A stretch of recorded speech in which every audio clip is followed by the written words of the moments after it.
Mark A. Altman. DAREN DOCHTERMAN.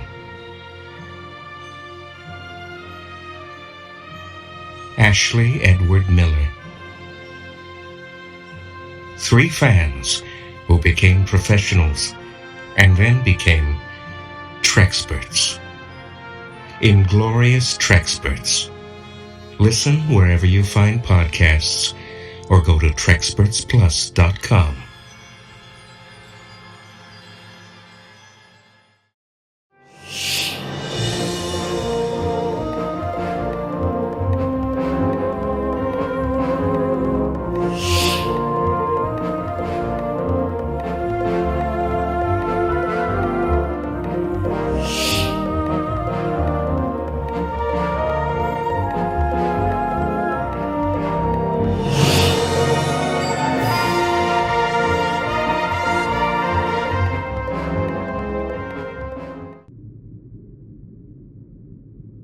Right. The ending of that movie is your name is Jim. I mean, and you're done. You're out. Right. Yeah. Leave them I agree. The ending is one of the things that I love about the movie. Yes, totally. Yeah. Speaking of endings, On a sliding scale. Here's the last paragraph from this memo. Rather than attempt a summary here, it seems more important to get these comments off to you quickly. Clearly, I am concerned about a number of key areas, but no doubt you and Leonard are too. I'll try to put my summary comments into some kind of sensible order and get a memo on that to you early next week. Best regards, Gene Roddenberry. Typed by Susan Sackett. Hey, this is Mark A. Altman. And this is DAREN DOCHTERMAN, and we are the Inglorious Treksperts. And welcome back to part 2 of our look at the search for Spock. This is our deep dive into the notes from both the studio and Gene Roddenberry on Harv Bennett's script for Star Trek III. Some of you have called it a masterpiece. It's a tension-filled conclusion to our wonderful 2-parter episode. And it's so big that one episode could not contain it. Yeah. So we're going to resume with some insights from both the studio and Gene Roddenberry as they point out the deficiencies of Harv's script, and hopefully you'll look at it and realize the Star Trek that could have been. Of course, this is a typical process which every film goes through with both the studio and the producers giving notes, some which get taken, some which don't. And this is a look inside the factory and how the sausage is made. We hope you'll enjoy it. It's fascinating to the extent to which these notes go completely unheeded. Yeah, that's for sure. And we're joined once again by Ashley Edward Miller. Ashley, of course, is taking his fair share of notes as well as the showrunner of DOTA, Dragon's Blood, and writer of such films as X-Men First Class and also Thor. So now let's rejoin part 2 as we continue our search for Spock. That then on June 8th, 1983, June 8th, Gary Nardino, who used to run the TV division and now is the executive producer on Star Trek III, sends the studio notes under a cover that says, please take a look at these attached notes, which are a compilation of our group's thoughts on your marvelous screenplay, and let us know your agreements or disagreements. Thank you, Gary. DAREN, can you do a Gary Nardino? I haven't workshopped my Gary Nardino voice, so wow. We'll Let have me to tell split you, these up. I actually knew Gary and interviewed him because he was partners with Harv Bennett on Time Tracks for the old Prime Time Entertainment Network. Right. And I remember he sounds exactly like how you would expect him to sound. And here are the studio notes. Yeah, it definitely is that. In general, we feel that Harv has written a terrific second draft, which addresses and incorporates most of Paramount's notes and has effectively strengthened previous areas of concern. Harv's genuine affection for Star Trek characters and their mythology is evident on every page, and this affection expresses itself through real humor, touching emotional moments, and a complete involvement with the story as it emerges generically from the distinct characters. Indeed, it's virtually impossible not to get a warm and uplifting feeling from reading the script. What's needed now is simply a polish, which fleshes out some of the story and character motivation while providing additional connective tissue between the key emotional moments, the characters, and the groundwork of the story as a whole. And who knows, in a few drafts, maybe they'll want a piece of our action. So basically, we're talking to Barzini from Godfather. He's totally, had the whole Brooklyn thing, New York thing going. But, it's interesting because now that they've told Harv what a genius is and how little work the script means, they then proceed to tear it apart. Yeah. Now they bring in the termites to the house. To Hollywood. and the highlight reel with Kirk would like Kirk to experience a greater sense of jeopardy and urgency. This can be done by having Morrow offer him a much desired promotion, which makes his decision to return to Genesis carry even more severe repercussions, and making Kirk aware of the perils that David and Saavik are in. So the tension and urgency of Kirk's need to return to Genesis are heightened, to which Harv writes, no. Maximize on his new role as Renegade and allow the emotional stress of the situation to take its toll on him, providing him with the opportunity to behave in some uncharacteristic type modes, like tricking Kruge into death, to which Harv writes, yes. I will say that note's not nuts. Yeah. No, I think these notes are good. It's a good note. It's like, hey, man, welcome back. Congratulations. You did a great fucking job. Thank you for killing Khan's ass. And we're going to give you another star and we're going to give you a better desk. Right. And everything is cool. And oh, by the way, don't worry about the Genesis planet. Your kid's there. And it's really interesting because when they describe Kruge, it's clear they hadn't thought of casting Christopher Lloyd yet, because they say his character and motivation still remains murky and somewhat inconsistent. Perhaps could suggest that he and Valkyrie were romantically involved, thus adding intrigue to her backstory. Need to clarify what precisely he's looking for by traveling to Genesis, to which Harv writes too complex, which is unfortunate because that's exactly what the script needed. Perhaps Valkyrie inadvertently passed on inaccurate information, and now Kruge falsely believes that David carries the secret of the Genesis torpedo. When Kruge learns that no single man can create this incredible weapon, he becomes enraged. Kruge's cruel and senseless murder of David would carry an even sharper edge if he was trying to torment Kirk, knowing the blood relation from Valkyrie's information, and 2, getting even for his deception and the waste of his time. This would also lend to a greater dramatic urgency to David and Kruge's meeting, while allowing the audience to see David in more direct jeopardy. Again, I hate to say it because he's from the goddamn studio, but that's a good note. Yeah. It's a good note. It's a much more interesting and Klingon character than sort of the goofball version that they did in Star Trek 3 with Christopher Lloyd. Mark, did your camera get twisted? Because we can't see you. Can't see me. I can see you. You can't see me. He's hiding behind the moon. If we were to go by the book, there you are. Would seem like there's Mark. I just beamed in. I just beamed in. Boy, am I! I didn't beam in. I parachuted. That's a good line. I know it's Shatner's line. Okay. David. Now this is going to be interesting because, of course, we all have problems with this character of David. The studio says would like to see his bloodlines to Kirk be more evident. He remains a weak and undynamic character who doesn't quite manage to take charge of a situation emotionally or intellectually. Would like to see more heat in his relationship with Saavik.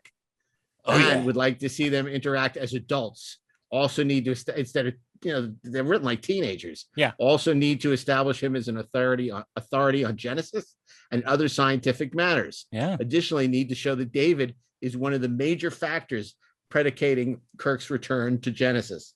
Further, audience needs to know the hows and whys of his appointment to the exploration team. Perhaps Kirk encouraged him to return to the space lab with his mother, but David refused, etc. Finally, need to really milk his death. His loss should carry a comparable emotional wallop to the death of Spock in Star Trek 2. They're absolutely right. Yep. It really absolutely right on all counts. This right so far. Yep. Yeah. Yep. Absolutely. And here we are with Saavik.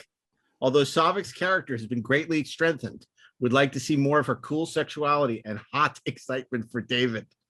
Harv writes, no. Her maternal nurturing of Spock is great. but would like to see her express her sexuality or at least her feminine charms to David. Also need to establish why and how she was appointed to the exploration team with David. So And if he you writes, took, oh yeah, sorry. He writes NA, NA. not applicable. If you were to take this note and average it with Gene's note, Yeah. you'd have the right note, which is probably like where it needs to be. How do you mix? How do you Gee, mix what if cool she was sexuality and hot excitement? Right? Well, you have to take David out of the equation. Well, and here's the note I was alluding to regarding Uhura. Yeah. Where the studio says, don't leave her behind. Take her to Genesis. Film could use a few active female characters. They call it fem characters. Right. And Which I was Uhura- thinking Chekhov. And Uhura is a beloved regular. Yeah. Now there's a question a lot of people ask, because I think you Right. mentioned it earlier. Whatever happened to BB Besh? So the Carol Marcus they bring up. Need to reveal what she's doing now. Harv says no. Wouldn't there be some mention of her by David or by Kirk upon their son's death? Mm-hmm. No. No. Okay. Now on Genesis, the studio said would like to see Esteban inform Starfleet Command that Genesis is disintegrating due to protomatter in the Matrix. No. There's a distinct possibility that Spock still exists. No. Kirk needs to Exclamation acknowledge point. that he left Saavik and David behind, and what happened to Carol Marcus as well. Perhaps Morrow lets the information communicated by Grissom slip out, or perhaps Kirk is informed immediately about these discoveries due his status as admiral. No. And you know, the fact of the matter is, even if they had filmed all that, it all would have been cut out. That's exactly right. And Harv is not wrong to oppose it. No, I completely agree. Connective tissue, and this is the last note from the team. Connective tissue. In order to maximize upon the dramatic tension, there needs to be more connective tissue between various characters and predicaments, as well as the key dramatic moments. For instance, Kirk would return the Genesis for Spock, David, and Saavik. He would be clear on this mission from the top, particularly since he's jeopardizing a hot new promotion, and the ticking time bomb of Genesis would propel him onward with greater urgency. Might want to insert dialogue, read disagreement over David's future between Carol, Kirk, and David, etc. Another example comes in the bit with Valkyris. Her presence and impact can be used to their fullest potential by showing that she's passed on inaccurate or at least incomplete information to Kruge. He can curse her out later or be frustrated by her incompetence, taking out his frustrations on poor, defenseless David. Specific page notes to follow. That's a great summation of what those notes are. And I think largely correct. And Hart's response is, why? And all this would slow us down. Except he's so wrong about that, because by creating that, by creating those connections, creating that clarity, suddenly the movie is dramatizing a lot of things it's otherwise talking about, or we're just not following. We have to stop and think about. The tracks would be greased. That's right. These notes are about what you need, my friend, are stakes and a goddamn ticking clock. Yeah. You know, perhaps that would help. Yes, actually, it would, Harv.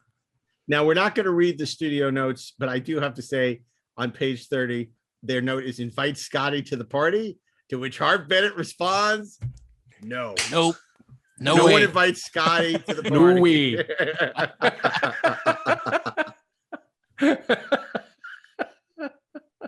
I mean, there's definitely, they're definitely hung up on the David and Saavik stuff, because here on 51, they say interchange between David and Saavik. Just because David's a scientist doesn't mean he's a wimp. That's true. Furthermore, as a scientist and a leading man, he needs to be more confident and competent. Mitigate the hostilities between Saavik and David. Omit Saavik blaming him for the child. Need to define their relationship. Are they lovers, would-be lovers, strictly working associates? And that's not wrong either, because the conflict between them always felt a little Bickerson's, as opposed to like conflict over what the hell was going on. I mean, look, and there's a built-in conflict. David has a secret to protect, right? And also the frustration of impending failure that should be, getting into his head and informing all the decisions that he's making. Well, Saavik at that point should be thinking, okay, but look at what's happening. And that isn't really where the conflict is coming from. They're more having policy debates, and it's frustrating. I like the note from page 52. They're correcting the statement that Kirk should say, nutty is a fruitcake, not fruity is a nutcake. Or is this a gag? And Harv Bennett says, it's a gag. Well, I pointing out the fact that I don't think Christopher Lloyd was in the mix yet. On 66, 67, they say, like the business with the snake. This is where he strangles the snake. And Right. he says, would like some of Scrooge's animal magnetism to be Oh, communicated with Valkyris, as noted above. Make more of Savic's acknowledgement that the child is Spock. This is an important discovery, which needs more dramatic punch. Yep. Also make sure that David and Savic's relationship is well-defined and consistent. Mm-hmm. And the reaction is explore. Yeah. And they're very hung up on a lot of the stuff that didn't work. These, Scrooge, these are authors of Genesis. This is great, because they say the Enterprise is en route to Genesis to heighten suspense and tension of the Kirk and company need to know that David and Savick are in peril and that the planet is ripping itself apart, either or both. This later fact could be conveyed via communication from Carol Marcus. What did happen to her anyway? Harv's note, forget it.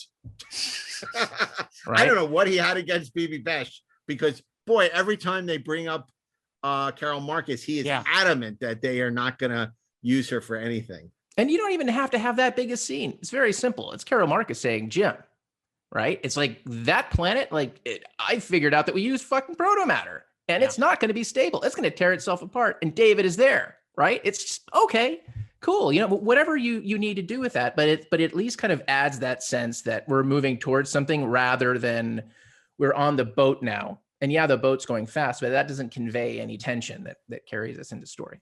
Yeah. So there are a lot more studio notes, specifically line notes and dialogue notes.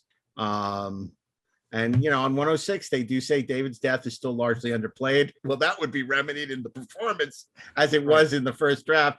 At the very least, Kirk could make mention of how fitting it is that David's final resting place be on a planet that he created, and that the two of them are dying together or something of that nature. Yeah. So, okay, really good studio notes. And there are a lot more that we're not going to read, but very interesting. And then, of course, the final draft is published on July 28th, 1983. And Gene is back with a vengeance in his memo of August 1st, 1983. And Gene, if you just would summarize the top of your memo where you sort of set the tone for the notes that are to come. It's a lot less, I think, political and indulgent and respectful than the previous memo. Clearly, a lot of your changes haven't been made, and you are very concerned that without changes, this is a very problematic movie. I'm going to read the third paragraph here. It sort of starts to get into the meat of things. And I say, well, if you would, I'd love it if you read the first paragraph as well. All right. If shot without revisions, this draft would create some fairly serious problems for me, and in my opinion, also for Paramount as regards the continuing viability of the Star Trek property. The problems I see have mainly to do with script items contrary to what has been established and proven successful in the Trek format. Now, this is 2 weeks before principal photography. Yeah. And these are notes that were mentioned in the June 3rd memo and at a subsequent meeting with Leonard Nimoy and Harv. And now Gene is about to go on the attack. A short digression now to something which may be of value. While puzzling over format questions in this draft, I realized that no single one of my comments concerned an item absolutely necessary to the Star Trek format. Yet the sum of these items were clearly very important. With that, I finally began to understand a bit more about why people have had so many difficulties with the Trek format over the years. Most TV shows have had a format which is pretty much the sum of the main characters, their location and situation, plus the kind of drama or comedy intended. The character of Star Trek, however, resulted in a format which extends beyond just those elements, a fact which may explain its unusual effect on some audiences. Its format includes the main characters, the starship and space adventure, but these are only the more visible parts of a mosaic kind of format, which includes many other things, both large and small. Formats of this type are somewhat analogous to feather mosaic, which makes the bird capable of flight. While the important large quill feathers are necessary, as with a drama's main The characters. great bird is taking his place. moniker a little too seriously. As with the drama's main characters and place and situation. There is also a network of smaller feathers which are equally necessary, even though no single one of them is vital to flight. Plucking a handful of these. And then we're missing a page, but I think we know. Oh, okay. I The think we rooster crowed at know. midnight. I think we know what he's saying. That you can pluck one or two of the feathers and Right. it can still fly, but if you pluck too many of them, Yeah, we're missing page 2. yeah, The mysterious page 2 that obviously code has 2. They broke had code 2. the secrets of the universe on it. Yeah. So so Gene is not mincing words in this in this latest memo. And if you look on page 3, he talks about the Enterprise and why he doesn't like the way it's being depicted. The obsolete Enterprise dialogue should be replaced too. It is scientifically implausible that a 23rd century space vessel becomes obsolete in just 20 years, like something from 1950 Detroit, which constantly needs adornment with new tail fins and bumpers. Again, there is a better way to accomplish what is wanted. The script need only note that the continuing rivalry between our Federation and the Klingons and Romulans has made it necessary to equip Starfleet with more powerful vessels, with more powerful defenses and weaponry. With this, a new starship design might become believably necessary. Otherwise, it verges on the ridiculous to say that a starship capable of hundreds of times the speed of light and possessing the knockout punch we've seen demonstrated is ready for the scrap heap. Instead, going this direction permits the more believable assertion that Kirk's old friend, actually his primary love, if we can believe earlier scripts, has been slated to go into retirement as a science vessel or something like that. I really like here what he does to try and protect Scotty. He talks about how revisions are needed, particularly in the case of Scotty, to make it more believable that he would look down his nose at the new queen of space, the Excelsior, and attempting to laugh it off as too gadgety. Although fiercely loyal to the old queen, he's having great difficulties convincing even himself that the new one isn't something special. Later, he manages to sabotage the super starship, but succeeds only because he's an incredibly proficient engineer. This has the additional advantage of keeping Kirk Starfleet from looking plain dumb, and accepting a vessel can be stopped cold by a single missing chip, which could come off as unbelievable, even laughable in the first place. When Clearly, are we going to Gene stop? never drove a Tesla. Anyway, go ahead. Well, he goes, when are we going to stop portraying Kirk's beloved Starfleet as a Pirates of Penzance Admiralty? It flies directly in the face of optimistic future, one of the format's most powerful elements, according to every study and poll made of Star Trek. That is a lesson that is not only applicable to Star Trek 3, but I think to the franchise as a whole. And it would be wise for people to keep it in mind whenever they're working on Star Trek. That said, how many times did Kirk have to deal with a crazy admiral? But that's not what he's saying. He's Okay. talking about that, stupid stuff, and you keep things credible. And he's saying optimistic. He's saying, it is so important that the future be optimistic, and how important that is. It's in the DNA of Star Trek. Yeah. And he's absolutely right. I think that's very true. He's very hung up on the Klingon vessel's wings, but more importantly, he's back a little more aggressively attacking Vulcan immortality. And I think here he states his case even more potently. In my comments on the previous draft, it was pointed out that any claim that Vulcans are immortal would be hard for even the most devoted Trekkies to swallow.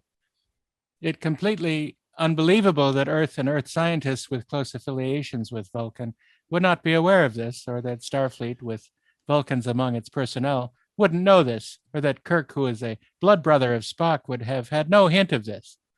My recommendation was that instead of immortality, a tradition exists that, if possible, the consciousness of a Vulcan is delivered through mind meld to his family, so that they can share this essence of that family member and carry it with them always. I believe you have accepted that suggestion, for which I am grateful, but it is difficult to understand in their reading of this final draft whether the story is really going this way or not. If this is the intention, strongly recommend that this be made more clear. As presently written, Planet Vulcan and Spock will seem to slide from science fiction into fantasy. Also, must Sarek come off so much an ass in presuming that Spock's death had to have occurred in a way that would have given Kirk time to do whatever he should have done? And then he goes on and he talks about having a mindless Spock going back to Vulcan should be treated as something completely different from the traditional return of a consciousness to a family. Here, they're returning a body too. I can't imagine that there have been many planet Genesis effects around before, certainly even fewer of them involving a Vulcan. And this can hardly avoid being a very, very special thing. But the feeling one gets from the script now is, hey, here's another Genesis effect victim and his mindless body. So let's climb to the temple on old Mount What's-It again. Now, what is Harv's note? I can't quite make it out. Uniqueness. Uniqueness, yeah. And then Gene culminates with this, which I love. Gene? Stay with me, please, friend. Why haven't Kirk or Starfleet or others heard of the tradition that Vulcan's consciousness be returned to his family? I have a little trouble with an answer for that one, but I don't mind the lack of that answer nearly as much as I minded the storyline that Vulcans are immortal without anyone noticing. Now, perhaps Spock should have told Kirk of the mind meld consciousness to family tradition, but had not wanted to impose on the friendship. Or perhaps Vulcans have never before wanted their consciousness carried around in the mind of another life form, until Spock realized at the last moment of life that these humans were as close to him as anyone could be. Even a lame suggestion is more acceptable than the immortality thing. And then, you know, as he did in the previous notes, he's very concerned about the Cecil B. DeMille of it all. And he explains that his principal concern with the scenes as presently written lies in what the audience and the critics may make of Leonard Nimoy directing Leonard Nimoy's co-creation in scenes that read, at least, like a DeMille creation. No cruelty intended, as I'm sure Leonard knows from the honest give and take during a long association, nor is any meant to you on your conception and writing by my calling something as I see it, Harv. We're all pros, and I mean that in a nice way, which is basically him saying, fuck you. It has been argued that we did essentially the same scene in TV's Amok Time, to some extent true, but with significant format differences. One is that fact that the television episode clearly stated that Spock's special ceremonial treatment in that story was due to the prominence of his father and that Vulcan ancestral line. Another is that the use of the temple was related to the inception of Pon farr in Vulcan's distant past. It was kept clear even then that Spock is half human as well as Vulcan, and it was only with great difficulty that some proud Vulcans have been able to accept the mixture. It has always been amusing how the Vulcans talk the joys of diversity much better than they practice it. Now that's interesting because that in a way presages the way that Enterprise would depict the Vulcans. Yeah. Now, he says, I think very, very poignantly, Gene, tell us in the present story what your big concern is here. Well, in the present story, however, we are suddenly aware that Spock has now become a heroic celebrity to other Vulcans. Why? How did this happen? Will bright members of our audience and some critics ask whether someone has confused the 20th century popularity of a fictional TV Spock with the real Spock one hopes to see in our film? What I love about this note is how seriously Gene is taking Star Trek. Yeah. He's looking at canon as a real breathing and important aspect of what makes Star Trek special. And he's not dismissing it. He's not saying, well, just to make it dramatic, we'll just make it dramatic. He's saying, why would Spock be so important on Vulcan?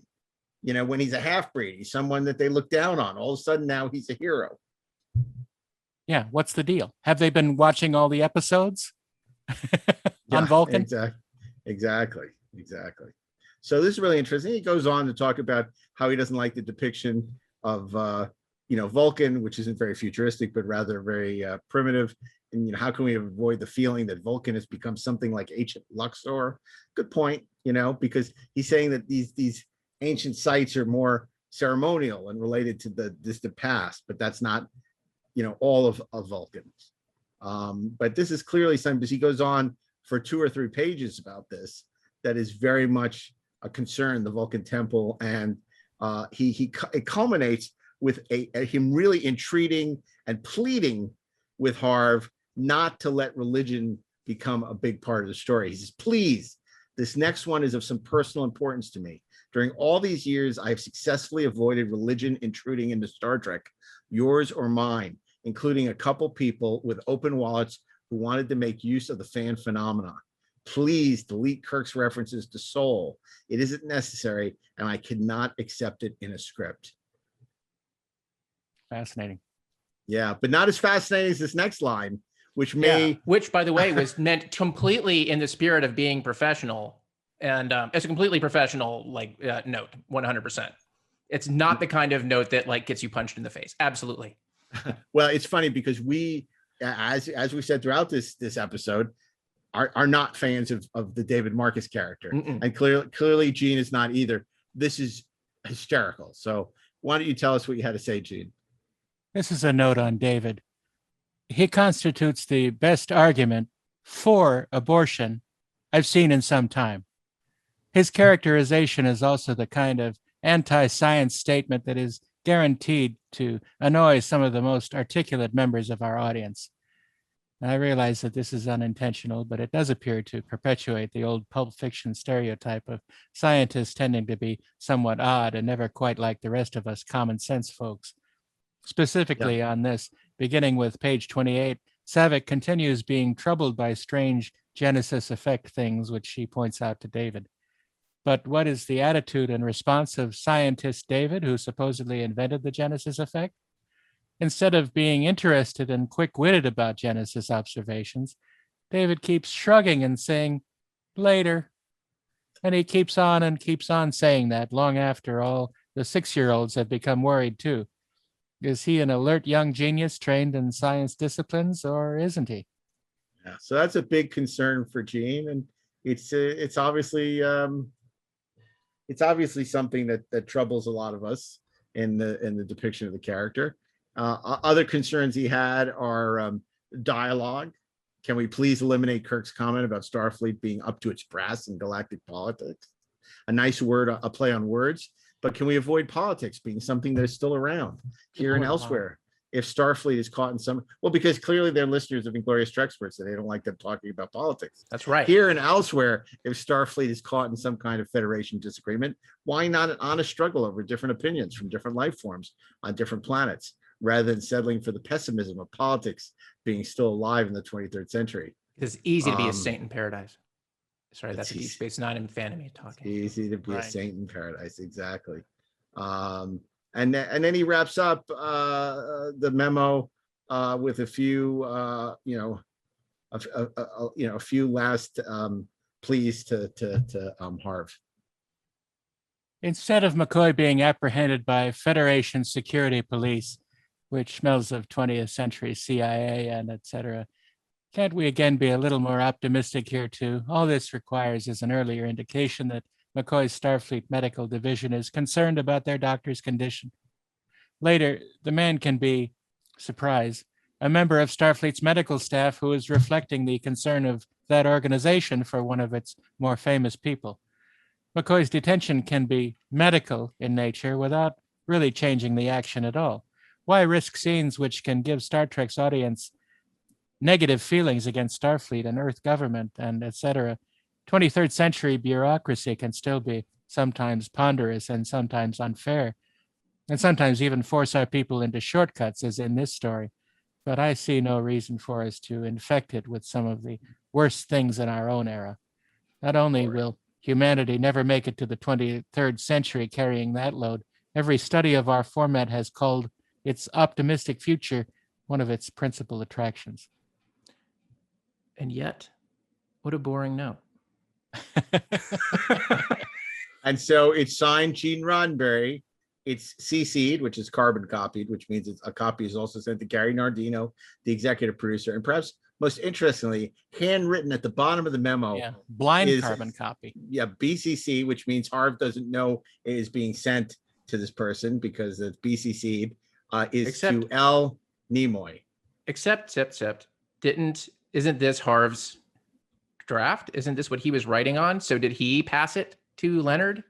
Is that what he's saying? I think that's what's going on. That's here. probably what's going on. Yep, because this is Harv's draft because it has Harv's notes on it. So it had to be, so someone copied it to, probably Harv copied it to Leonard. Yeah. So, what a fascinating dive into this. It's very interesting to see some of the same notes being given by the studio and Gene, and both being ignored. Yep. And you know, partially some of that is time and some of that is ego. But you know, the one thing that's clear from this is there was a better movie that could have been made from this material had some of these notes been heeded. Although it occurs to me, looking at a couple of things occur to me looking at the notes, that number one, Gene would not have been able to make the fixes necessary.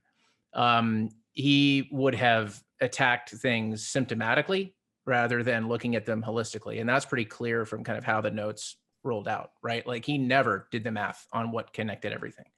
And I think ultimately you still would have had a movie that was a mess, and it would also have been somehow more boring.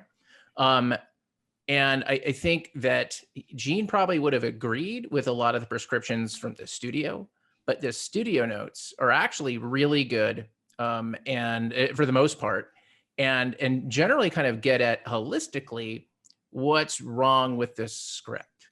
And I think were good notes in the sense that they also put it on the writer and the director to figure out how to execute those changes, right? So I think, you know, first of all, I think Gary Nardino sounds like a great executive, like exactly the kind of person that you want to work for. Which brings me to those notes aren't really from Gary. Those but whoever is sitting in the team. Sure, but whoever's sitting and doing that to me feels the teamwork, right? Yeah, but you know what's really interesting, Ashley? You know who one of the people on the team was? Markovitz. That's Ovitz. Wow, Michael Ovitz's brother. Okay. Yeah, and Susan Zachary. Oh, Cybok. You never told me you had a brother. and I think Susan Zachary was the executive on this. And most of those notes were probably coming from But either way, studio, I think, was doing its job and doing it well. I wish Harv had listened to them. The other thing that occurs to me is that there are a lot of things in those notes that make me understand why they wanted to lock Uncle Gene in the fucking attic and not let him out. Because they're obnoxious. Those notes are just obnoxious. And they're not super helpful. Even when they're right, they're not super helpful.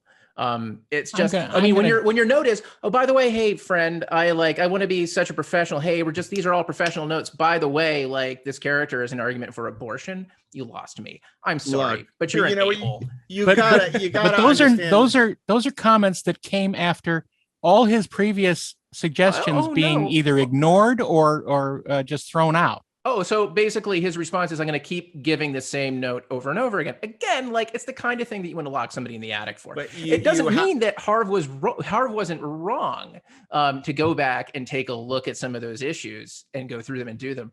But how Gene presented those notes, it tells me a lot.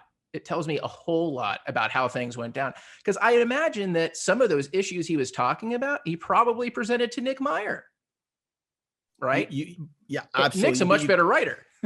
You got to understand the history there, because Gene and Harv's history goes way back to when Gene Roddenberry was producing The Long Hunt of April Savage in 67, I think it was, or 65. And Harv Bennett was the ABC network executive, and Gene had Harv thrown off the set.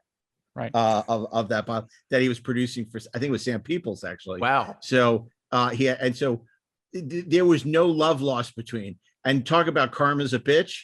So then after Star Trek the Motion Picture, the studio basically fires Gene and replaces him with Harv Bennett, the man that he threw off the set 30 years, 10, 15 years earlier. Yeah. So it's pretty extraordinary when you look at the history these two had. So there was no love lost between them to begin with. And then you have, Gene, who's desperately trying to claw on the power and hold on to his creation, who after Star Trek: The Motion Picture is basically he's been marginalized. Right. Yeah. I mean, and then he writes his Star Trek II treatment that the studio has no interest in producing. And then Star Trek II is a huge hit when the whole time Gene's going to say it's going to be a disaster. You can't kill Spock. Right. And so by the time Star Trek 3, this is the world of Star Trek 3 that we're entering with these notes. That's the backstory. Right. And it's interesting that Nick Meyer himself, in his notes from the bridge, is that the name of his book? View from the Bridge. View from the Bridge. View to a Kill from the Bridge. He specifically says that he was wrong in the way that he interacted with Roddenberry. That is one of his regrets from the whole thing, that he says he should have listened more and not just thrown out the suggestions that were happening. He said he should have. Today we take care of all company business. No, he never said that. But yeah, I mean, to Nick's credit, when he looks back, he was young and he was petulant and he was egotistical and he was under a lot of pressure. Absolutely. And so he had no time for GR's bullshit, And he was brilliant and delivered, which I think is the difference between him and Harv. Harv was not brilliant and did not deliver. It's so interesting, and I don't think we'll have an answer for this. Had Bob Salen produced Star Trek 3, what that movie would have looked like? He would have hired a real writer. And it would have probably looked a lot better. It would have been produced. He would have helped Leonard a lot more. Yep. Yeah. And we've talked to Bob about coming on the show to talk about what he would have done with Star Trek 3. And to his credit, even though he was kind of screwed over by Harv and they were old friends, he won't speak ill of him. Yeah. After everything that happened, he still doesn't want to, he doesn't want to do it. I mean, you got to give him credit. As much as we want him to. Yeah, as much as we want him to. Bob is a classy great episode. So we love Bob. We do. We absolutely love Bob. We really do. Now, Bob, it's one of the joys of the show. We always talk about, why do we do the show? I mean, we've been doing it for 3 years, going on 4 years almost. And it's like, because we get to meet people like Bob Salen, who we can all now consider a friend, So, the show is the gift that keeps on giving in so many ways. I mean, we were all, some of us, I mean, we were teenagers, but you were less than a teenager when Star Trek 2 came out. I mean, and they say never meet your idols, but we've been fortunate enough to meet so many of our idols in our career, and it more often than not, it's turned out to be a wonderful thing. Yeah. Much more. So anyway, how wonderful has this episode been? Right? It's been great. I have to get my tenses. It's been a lot of fun. Yeah. I hope the audience will agree. I definitely think it was fascinating. Indeed. Yeah. And we're so appreciative to Gene coming down. And Gary Nardino. And Gary Nardino, yeah. And Gary. We'll have to have Gary back on the show one of these days. and Don Barzini. When we do the Time Tracks episode in season 8. Anyway, but this was great. And Ashley, we're so appreciative. Ashley was traveling all day. He's been, connecting on flights and running around. And so for you to be able to make it down to the show today, we really appreciate it. And we're excited that you'll be joining us in Las Vegas in August at the Creation Show. Damn right. And so we'll have the Treksperts and the honorary Trekspert there, and he'll be talking Cartoon Barroom. That's right. The new podcast from him and Steve Melching. And if you haven't checked it out, you should really go wherever you listen to podcasts, listen to Cartoon Barroom. They've had some amazing guests on the show recently and will continue to. So check out Cartoon Barroom, as well as on the Electric Now app, where you can watch Cartoon Barroom as well as Inglorious Treksperts. And if you like audio commentaries, you should check out the Treksperts briefing room, where Darren and I are joined by special guests as we do audio commentaries on significant episodes of the Star Trek oeuvre. Also, the 4:30 movie, where we curate fantasy theme weeks of classic films, and the great best movies never made with Josh Miller and Steven Scarlatta.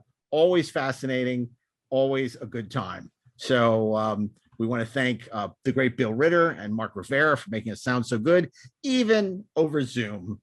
And of course, our associate producers, Peter Holmstrom and Zach Ragatz, and producer Natalie Miscali and Dylan Middlebrook for everything they do for the show. It takes a village, my friends. And I'd like to thank my garage for having those notes. I was able to finally find where they were squirreled away, and for lo these many years, and we were able to do this long oft-promised episode of the Treksperts, and it was really interesting. And I want to reiterate to whoever that was on Twitter who said Star Trek 3 is a masterpiece, stop sniffing glue. So